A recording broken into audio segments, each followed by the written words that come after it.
I didn't see Mommy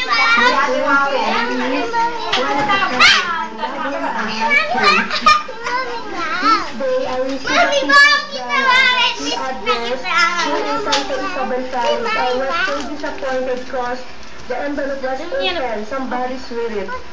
Ako, believe me, nakausap ko si Jano ulit sa phone. He's so sweet, so kind to me. I love him so much. Bakit di pakita si Tita Wawe He dyan? even composed a song na pangarap niyang kantahin ng kanyang idol. Unfortunately, unti-unti na siyang nawalan ng kontak kay Jano.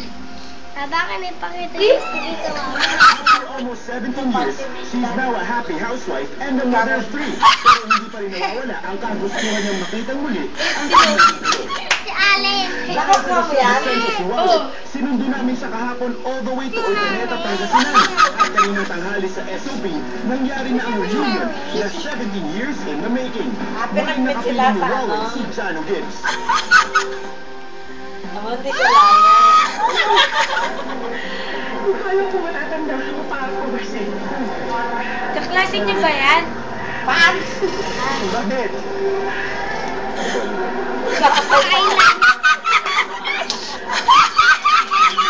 Si Allen. Si Ali natatawa. Kasi 1990 pa to. 1990 pa to? Si Allen natatawa. Nakaka-flash. Bakit hindi? Bakit pinakatawa ba dyan? Kahapon naman si Ramos. Sila yung mga bumubuhay sa amin. Sila yung nag-i-inspire sa amin to do our jobs better. Papunta tayo kanila dito, Wawe. Bakit? Para... Wawe? Para kita natin. Wow, yan! Lumakad din si Kylo.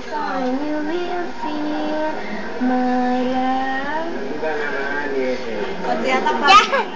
Hindi naman. Ayun sila si Kylo, si MM mo. Si MM, bakit naman? Ayan, activities din na. Ginawa. Pan. Yan. Wow! Kasama sa album. Yung mga ako doon. Ate! Yes, open na. Sila na ang Kung asawa. diehard fan, mag-email na sa showbizcentral@gmailnetwork.com. Sila na ang asawa. Share with us your unique story as a fan. Ay, ipapalabas And get a chance yun na si Tita maka-idol Wow. ang inyong idol. Yay! Tita Wow! Hindi ko na-expect na isang wish lang na talagang Iyak. ginawa ko na makita ko lang si Jano. Ito na ang wish. Nag-run pa kaya masaya ko sa